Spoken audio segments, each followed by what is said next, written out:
Welcome to Edupod. It's me Nimna. അപ്പോൾ നിങ്ങൾക്കറിയാലോ നമ്മൾ ഇന്ന് എവിടെ വന്നിട്ടുള്ളത്? സോഷ്യോളജിയിലാണല്ലേ. +2 സോഷ്യോളജിയിലാണ്. നിങ്ങൾ +1 എല്ലാം കഴിഞ്ഞ് +2 എത്തിയിരിക്കുന്നു അല്ലേ? ഓക്കെ, അപ്പോൾ ഇപ്പോഴും +2 ഇരിക്കുന്ന ആരെങ്കിലും ഉണ്ടോ? +2 എല്ലാവരും? യെസ്. അപ്പോൾ നിങ്ങളെ സോഷ്യോളജി അല്ലേ, നമ്മൾ സോഷ്യോളജിയാണ് നമ്മൾ ഇന്ന് പറയാൻ പോകുന്നത്. അപ്പോൾ സോഷ്യോളജി എന്ന് കേൾക്കുമ്പോൾ നിങ്ങൾക്ക് എന്തല്ല, പുതിയ വേർഡല്ല, പുതിയതല്ല. നിങ്ങൾ +1 നിങ്ങൾ ഒരു വർഷം നിങ്ങൾ സോഷ്യോളജി പഠിച്ചിട്ടുണ്ട്. അപ്പോൾ നമുക്കറിയാം +2 കടന്നപ്പോൾ സോഷ്യോളജിയുടെ ചാപ്റ്റേഴ്സിൽ +1 നമുക്ക് ഒരുപാട് എണ്ണം കൂടിയിട്ടുണ്ട് അല്ലേ. അപ്പോൾ നമുക്ക് സോഷ്യോളജിയിൽ പാർട്ട് എ പാർട്ട് ബി ആയിട്ട് ഡിവൈഡ് ചെയ്തിട്ടുണ്ട് ഓരോ ചാപ്റ്റേഴ്സിനെയും. മാത്രമല്ല നമ്മൾ ഇന്ന് ഇവിടെ ഡിസ്കസ് ചെയ്യാൻ പോകുന്നത് എന്താണ്? സോഷ്യോളജി അല്ലേ, പാർട്ട് എയിലുള്ള ഒന്നാമത്തെ ചാപ്റ്ററിലെ പ്രധാനപ്പെട്ട ടോപ്പിക്സുകൾ ഏതൊക്കെയാണ് നമുക്ക് ആ ഒരു ഒന്നാമത്തെ ചാപ്റ്ററിൽ പഠിക്കാനുള്ള ഭാഗങ്ങൾ എന്നാണ് നമ്മളിവിടെ ഡിസ്കസ് ചെയ്യുന്നത്. അപ്പോൾ എല്ലാവർക്കും ഒരിക്കൽ കൂടി സ്വാഗതം എജുപോഡിലോട്ട്. മാത്രമല്ല സോഷ്യോളജി എന്താണെന്ന് നിങ്ങൾക്ക് എല്ലാവർക്കും അറിയാമായിരിക്കും അല്ലേ. ഒരു എക്സ്പ്ലനേഷൻ്റെ ആവശ്യം ഉണ്ടാവില്ല. കാരണം സോഷ്യോളജി എന്ന് പറയുമ്പോൾ എന്താണ്, യെസ്, ഒരു സോഷ്യൽ സയൻസിലെ ഡിസിപ്ലിനാണ് എന്ത് സോഷ്യോളജി എന്ന് പറയുന്നത്. അപ്പോൾ നമ്മൾ മെയിൻലി ഫോക്കസ്ഡ് സൊസൈറ്റി അല്ലേ, സൊസൈറ്റിയെ കുറിച്ച് നമ്മൾ പഠിക്കുന്നുണ്ട്. അതുപോലെ തന്നെ നമ്മൾ ഹ്യൂമൻ ബിഹേവിയേഴ്സിനെ കുറിച്ച്, പാറ്റേൺസ് ഓഫ് ഹ്യൂമൻ റിലേഷൻഷിപ്സ് അല്ലേ, അതുപോലെ ഹ്യൂമൻ കണക്ഷൻസിനെ കുറിച്ച് നമ്മൾ ഈ ഒരു ഭാഗത്ത് നമ്മൾ സോഷ്യോളജിയിൽ നമ്മൾ ഡിസ്കസ് ചെയ്യുന്നുണ്ട് അല്ലേ. അപ്പോൾ വളരെ സിമ്പിളാണ് അല്ലേ, സിമ്പിളാണ്, പഠിച്ചവർക്ക് അറിയാൻ സിമ്പിളാണ് എന്നുള്ളത്. അപ്പോൾ നമുക്ക് നോക്കാം ഏതൊക്കെയാണ് സോഷ്യോളജിയിലെ പാർട്ട് എയിൽ വരുന്ന ഫസ്റ്റ് ചാപ്റ്ററാണ് എന്ത്, ഇൻട്രൊഡ്യൂസിങ് ഇന്ത്യൻ സൊസൈറ്റി അല്ലേ. അപ്പോൾ നമ്മൾ ഈ ഒരു ഭാഗത്തിൽ പഠിക്കുന്ന അതാണ് ഇന്ത്യൻ സമൂഹത്തെക്കുറിച്ചാണ് നമ്മൾ പഠിക്കാൻ പോകുന്നത് അല്ലേ. അപ്പോൾ നിങ്ങൾ വിചാരിക്കുന്നുണ്ടാക്കും ഫസ്റ്റ് ചാപ്റ്ററിൻ്റെ ടോപ്പിക്കും ഹെഡ്ലൈനും തമ്മിൽ ബന്ധമില്ലല്ലോ എന്നുള്ളത് അല്ലേ. ആണോ? ബന്ധമുണ്ടോ ഇല്ലയോ? കമൻറ്റ് ചെയ്യുക കേട്ടോ. അപ്പോൾ എന്താണ്, നമുക്ക് ഇൻട്രൊഡ്യൂസിങ് ഇന്ത്യൻ സൊസൈറ്റി അല്ലേ, ഇന്ത്യൻ സമൂഹത്തെക്കുറിച്ചാണ് നമുക്ക് ഒന്നാമത്തെ പാഠമായിട്ട് നമുക്ക് പഠിക്കാനുള്ളത്. അപ്പോൾ നമുക്ക് നോക്കാം ഏതൊക്കെ ടോപ്പിക്സ് ആണ് ഈ ഒരു ഭാഗത്ത് വരാനുള്ളത് അല്ലേ, എന്തൊക്കെ നമ്മൾ പഠിക്കണം അല്ലേ. നമ്മൾ +1 പഠിച്ച പോലെ സിമ്പിൾ ആകുമോ, അല്ലെങ്കിൽ +1 ഏതെങ്കിലും തുടർച്ച നമുക്ക് +2 കാണാൻ പറ്റുമോ എന്നുള്ളത് നമുക്ക് ഇവിടെ നോക്കാം. ഓക്കെ അല്ലേ, റെഡി അല്ലേ? യെസ്. ഫസ്റ്റ് ടോപ്പിക്കാണ് എന്ത് പറയുന്നത്, prior knowledge of the society അല്ലേ, മുന്നറിവും സാമൂഹ്യ ശാസ്ത്രവും അല്ലേ. മുന്നറിവും സാമൂഹ്യ ശാസ്ത്രവുമാണ് നമ്മുടെ ഒന്നാമത്തെ ടോപ്പിക്ക് അല്ലേ. എന്താവും പ്രിയർ നോളജ് അല്ലേ. നമുക്ക് ചിലപ്പോൾ നമുക്കൊരു ടോപ്പിക്കിനെ കുറിച്ചോ അല്ലെങ്കിൽ ഒരു വിഷയത്തെക്കുറിച്ച് നമുക്ക് അത് കൂടുതലായിട്ട് നമുക്ക് അറിയുന്നതിന് മുന്നേ നമുക്ക് എന്തുണ്ടാകും, അതിനെക്കുറിച്ച് ചെറിയ ഒരു അറിവ് നമുക്ക് ഉണ്ടാവും. ചിലപ്പോൾ ആ അറിവ് തെറ്റായിരിക്കാം, ചിലപ്പോൾ എന്താവും ശരിയുമാവാം. അപ്പോൾ നമ്മൾ അതിലോട്ട് നമ്മൾ കൂടുതലായിട്ട് നമ്മൾ അപ്ഡേറ്റുകൾ ഇൻജെക്റ്റ് ചെയ്യുകയാണ് നമ്മൾ ചെയ്യാറ്. അപ്പോൾ ഈ പ്രിയർ നോളജ് അല്ലേ, ഇവിടെ നമ്മൾ പഠിക്കേണ്ട ആവശ്യം എന്താണ് അല്ലേ. സോഷ്യോളജി എന്ന വിഷയത്തിൽ പ്രിയർ നോളജിൻ്റെ ഒരു ഇമ്പോർട്ടൻസ് എന്താണ് അല്ലേ, അത് സൊസൈറ്റിയുമായിട്ട് എന്താണ് ബന്ധം അല്ലേ, അത് നമ്മൾ സോഷ്യോളജിയിലും എന്തൊക്കെയാണ് ഇമ്പോർട്ടൻസ് നമുക്ക് ഇതിനെ ഡിസ്കസ് ചെയ്ത് നമ്മൾ ഡീറ്റെയിലായിട്ട് നമുക്ക് പഠിക്കാം. നെക്സ്റ്റ് എന്താണ്, സെൽഫ് റിഫ്ലെക്സിവിറ്റി അല്ലേ, സ്വയം പ്രതിപതനം അല്ലെ. നിങ്ങൾ എപ്പോഴെങ്കിലും നിങ്ങളെ തന്നെ മറ്റൊരാളിൽ കാര്യം നിങ്ങൾ നോക്കിയിട്ടുണ്ടോ? നമ്മളെപ്പോഴും ഒരു മിററിൻ്റെ മുന്നിൽ നമ്മൾ ഐ ആം പെർഫെക്റ്റ് എന്ന് പറയുകയാണോ ചെയ്യാറ് അല്ലേ.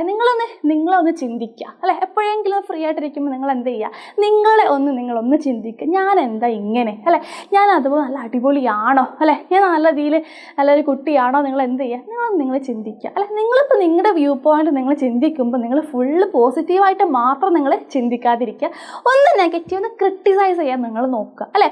അതുപോലെ നമ്മുടെ തിങ്കിങ് അല്ലേ, തോട്ട്സുകളൊക്കെ എന്താണെന്നുള്ളത് ഒരു മറ്റൊരാളുടെ വ്യൂ പോയിന്റിലൂടെ നിങ്ങൾ നോക്കുന്നതിനെയാണ് നമ്മൾ സെൽഫ് റിഫ്ലെക്സിവിറ്റി എന്ന് പറയുന്നത് അല്ലേ. എപ്പോഴും നമ്മുടെ വ്യൂ പോയിന്റിൽ നോക്കുമ്പോൾ നമ്മൾ പെർഫെക്റ്റ് ആയിരിക്കും അല്ലേ. പക്ഷെ മറ്റൊരാളുടെ വ്യൂ പോയിന്റിൽ നോക്കുമ്പോൾ എന്തായിരിക്കും, നമ്മൾ അത്ര പെർഫെക്റ്റ് ആവണമെന്നില്ല. പക്ഷെ ചില സമയങ്ങളിൽ നമ്മൾ നോക്കുമ്പോൾ പെർഫെക്റ്റ് ആയിട്ട് നമ്മളെ തന്നെ നമ്മളൊന്ന് അഭിനന്ദിക്കുകയും ചെയ്യും. അപ്പോൾ എന്താണ് ഈ സെൽഫ് റിഫ്ലെക്സിവിറ്റിയുടെ ഇമ്പോർട്ടൻസ് ഇൻ സോഷ്യോളജി എന്നൊരു സബ്ജക്റ്റിൽ അല്ലേ, സൊസൈറ്റിയുമായിട്ട് എങ്ങനെയൊക്കെയാണ് ബന്ധപ്പെട്ട് നിൽക്കുന്നത് നമ്മൾ ഈ ഒരു ഭാഗത്ത് നമ്മൾ ഡീറ്റെയിൽ ആയിട്ട് നമ്മൾ പഠിക്കും. നെക്സ്റ്റ് ടോപ്പിക്കാണ് എന്ത് പറയുന്നത്, common sense map and social മാപ്പ് അല്ലേ. സാമാന്യ ജ്ഞാന ഭൂപടവും സാമൂഹ്യ ഭൂപടവും അല്ലേ? അപ്പോൾ നമുക്ക് ആ സോഷ്യൽ മാപ്പ് എന്ന് പറഞ്ഞാൽ നമുക്കറിയാം അല്ലേ, എന്താണ് നമ്മൾ ഏതാണ് ഒരു സ്വയം നമ്മുടെ ഒരു സ്ഥാന നിർണ്ണയമാണ് സോഷ്യൽ മാപ്പ് എന്ന് പറയുന്നത്. അപ്പോൾ ഈ കോമൺ സെൻസ് മാപ്പ് എന്തായിരിക്കും അല്ലേ? നമ്മളിപ്പോൾ മാപ്പ് സോഷ്യോളജിയിൽ സോഷ്യൽ മാപ്പും കോമൺ സെൻസ് മാപ്പും തമ്മിൽ എന്താണ് ബന്ധം അല്ലേ? മാപ്പൊക്കെ പഠിക്കാനുണ്ടോ അല്ലെങ്കിൽ എന്തൊക്കെയാണെന്നുള്ളത് നമുക്ക് ഈ ഒരു ഭാഗത്ത് നമുക്ക് ഡീറ്റെയിൽ ആയിട്ട് നമുക്ക് ഡിസ്കസ് ചെയ്യണം. അപ്പോൾ ഈ കോമൺ സെൻസ് മാപ്പ് എന്ന് പറയുമ്പോൾ നമുക്കൊരു അറിയാത്തവരുണ്ടാകും എന്താണെന്നുള്ളത്. ഇപ്പോൾ നമ്മൾ നിൽക്കുന്ന ഒരു ഭാഗം അല്ലേ, ഇപ്പോൾ ഞാൻ നിൽക്കുന്ന ഭാഗം, ഇപ്പോൾ നിങ്ങളൊരു ഡയറക്ഷൻ അല്ലേ, സൗത്തിലാണോ വെസ്റ്റിലാണോ നോർത്തിലാണോ ഈസ്റ്റ്, ഇപ്പോൾ ഇന്ത്യൻ്റെ മാപ്പ് നോക്കുന്ന സമയത്ത് നിങ്ങൾ നമ്മുടെ കേരളം അല്ലേ, നമ്മുടെ കേരളത്തിൽ നിങ്ങൾ ഏത് ജില്ലയിലാണോ ഉള്ളത് അത് നിങ്ങൾ നോക്കുന്ന സമയത്ത് ഡയറക്ഷൻ നോക്കുന്ന സമയത്ത് നമുക്കൊരു ഒരു എന്തുണ്ടാകും, ഒരു അറിവുണ്ടാകും. ഒരു കോമൺലി നമുക്ക് അറിയാവുന്ന മുന്നേ പഠിച്ച കാര്യമായിരിക്കും, പിന്നെ നമ്മൾ ഒരു അല്ലെങ്കിൽ ഒരു കോമൺ സെൻസ് നോളജ് നമുക്ക് അവിടെ ഉണ്ട്. അപ്പോൾ അതിൽ നമ്മൾ ഞാൻ നോർത്തിലാണ് അല്ലെങ്കിൽ ഞാൻ സൗത്തിലാണെന്ന് നമ്മളവിടെ എന്ത് ചെയ്യും, നമുക്ക് മനസ്സിലാവും. അതാണ് നമ്മൾ കോമൺ സെൻസ് മാപ്പ് അല്ലേ, സാമാന്യ ജ്ഞാനഭൂപ്പടം അല്ലേ. നമുക്ക് സ്വന്തമായിട്ട് നമ്മുടെ ഡയറക്ഷനോ അല്ലെങ്കിൽ ഏരിയ ഏതാണെന്നുള്ളത് നമുക്ക് മനസ്സിലാക്കാൻ പറ്റുന്നത്. അപ്പോൾ എന്താ ഇതിനൊരു ഇമ്പോർട്ടൻസ് ഈ ഒരു ഭാഗത്ത് എന്നുള്ളത് നമ്മൾ ഈ ചാപ്റ്ററിൻ്റെ ഡിസ്കഷനിലൂടെ നമുക്ക് പറയുന്നതായിരിക്കും.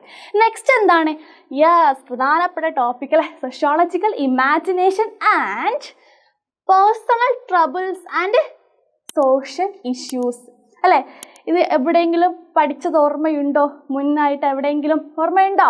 യെസ്, ഓർമ്മയില്ലാത്തവരാരും ഉണ്ടാവില്ല. ഈ ഒരു ടോപ്പിക്ക് പഠിക്കാൻ നമ്മൾ +1 ഇങ്ങോട്ട് വരാറില്ല. ദെൻ സോഷ്യോളജിക്കൽ ഇമാജിനേഷൻ അല്ലേ, സാമൂഹ്യ ശാസ്ത്ര സങ്കല്പം. ഈ ഒരു ടേം ആരാണ് കൊണ്ടുവന്നേ ഒന്നറിയോ, ഒന്ന് കമൻറ്റ് ചെയ്യുക ആരാണെന്നുള്ളത്. ആരാണ്? യെസ്, റൈറ്റ് മിൽസ് ആണ് അല്ലേ. അപ്പോൾ അതുപോലെ തന്നെ അദ്ദേഹം വ്യക്തിപരമായ പ്രശ്നങ്ങളും സാമൂഹ്യ പ്രശ്നങ്ങളും തമ്മിലൊന്ന് ലിങ്ക് ചെയ്തിട്ട് ഒരു സോഷ്യോളജിക്കൽ ഇമാജിനേഷനിലൂടെ എക്സ്പ്ലെയിൻ ചെയ്യാനാണ് അദ്ദേഹം ഈ ഒരു ഭാഗത്ത് അദ്ദേഹം ശ്രമിച്ചിട്ടുള്ളത്. അദ്ദേഹം എങ്ങനെയാണ് അത് എക്സ്പ്ലെയിൻ ചെയ്തിട്ടുള്ളത് അല്ലേ, അതുപോലെ അദ്ദേഹം എന്തൊക്കെ കാര്യങ്ങളാണ് അതിലൂടെ പറയാൻ ശ്രമിക്കുന്നത് എന്നുള്ളത് നമ്മൾ ഈ ഒരു ഭാഗത്ത് നമ്മൾ ഡിസ്കസ് ചെയ്യും. നെക്സ്റ്റ് ടോപ്പിക്കാണ് എന്ത്? Yes, impact of colonial rule in Indian society അല്ലേ.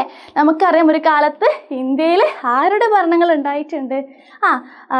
രാജാക്കന്മാരുടെ ഭരണങ്ങളൊക്കെ ഉണ്ടായിട്ടുണ്ട്. അപ്പോൾ നമുക്കൊരു മോഡേൺ ഇന്ത്യ നിങ്ങൾ ഹിസ്റ്ററിയിൽ പഠിച്ചിട്ടുണ്ടാവും അല്ലേ, പഠിക്കുന്ന മക്കളായിരിക്കും മോഡേൺ ഇന്ത്യ നിങ്ങൾ പഠിച്ചിട്ടുണ്ടാവുമായിരിക്കും.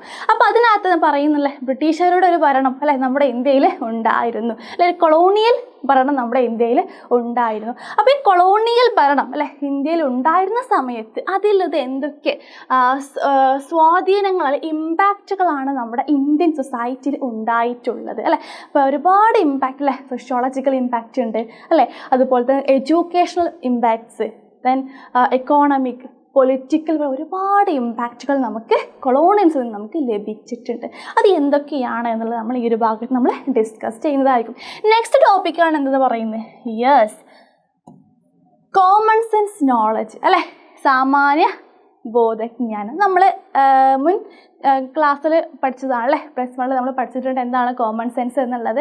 അറിയാത്തവരാരും ഇല്ലല്ലോ, അറിയാലോ അല്ലേ. യെസ്, എന്താണ് നമുക്ക് നാച്ചുറലി നമുക്കൊരു സയൻറ്റിഫിക്കലി പ്രൂഫ് ഒന്നും ഇല്ലാതെ സ്വാഭാവികമായിട്ട് നമുക്ക് സംഭവിക്കുന്ന റീപ്ലൈ അല്ലെങ്കിൽ ഒന്നാണ് എന്ത് കോമൺ സെൻസ് നോളജ് എന്ന് പറയുന്നത് അല്ലേ. അതിന് എന്താ ഉണ്ടാവില്ല, അത് ശരിയായോ തെറ്റായാലും പ്രശ്നമല്ല, അതിനാരും അത് അങ്ങനെ ഇങ്ങനെ പറഞ്ഞാൽ ആരും വരില്ല. അതൊരു കോമൺ സെൻസ് നോളജ് മാത്രമാണ്. ഈ കോമൺ സെൻസ് നോളജിന് സോഷ്യോളജിയിൽ എന്താണ് ഇമ്പോർട്ടൻസ് അല്ലേ, എത്രത്തോളം അത് അവിടെ പ്രാധാന്യമായിട്ട് കിടക്കുന്നുണ്ട് നമുക്ക് ഈ ഒരു ഭാഗത്ത് നമ്മൾ ഡിസ്കസ് ചെയ്യും.